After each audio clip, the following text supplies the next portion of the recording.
আসসালামু আলাইকুম রহমতুল্লাহ। আশা করি সবাই ভালো আছেন। একটা আশ্চর্যজনক গাছ এবং আশ্চর্যজনক একটা ফল দেখাইতেছি আপনাদের। আমি এর আগে আমার জীবনে কখনো দেখিনি। আপনারা দেখছেন কিনা সেটাও জানি না। যদি দেখে থাকেন একটু কমেন্টস করে জানাবেন। এটা দেখতে পাইলাম চরে। এটা কি গাছ জানি না, এটার ফলটাও একটু অদ্ভুত লাগলো আমার কাছে। এই যে গাছটা দেখতেছেন, এই হলো গাছের ফল। এই যে লম্বা লম্বা সিমের মতো ঝুলতেছে, বড় বড়। আর এটা সিম না, আবার সিমের মতো দেখতে, অনেক বড়। আর গাছটার পাতাটা অনেকটা বড়ই পাতা টাইপের, বড়ই পাতাও না, আবার ওই টাইপেরই আর কি। কিন্তু গাছ কিন্তু আবার বড়ই গাছ না, গাছটাও বেশ ছোটো। আমি হাত দিয়ে ফলটা ধরতে পারছিলাম। এই যে আমি আর একটা ফল ছিঁড়লাম, ওই যে ছিঁড়ে দেখতে চাইছিলাম যে আসলে ভিতরে ভিতরে আছে কি আসলে।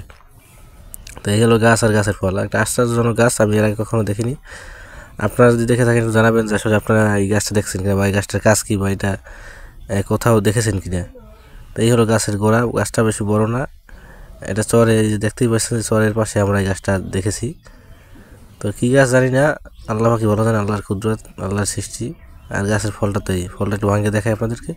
ভাঙার পর তেমন কিছু পাওয়া গেল না, আমার কিছুই না, মানে এটা ফল, পাতার মতো এটাও।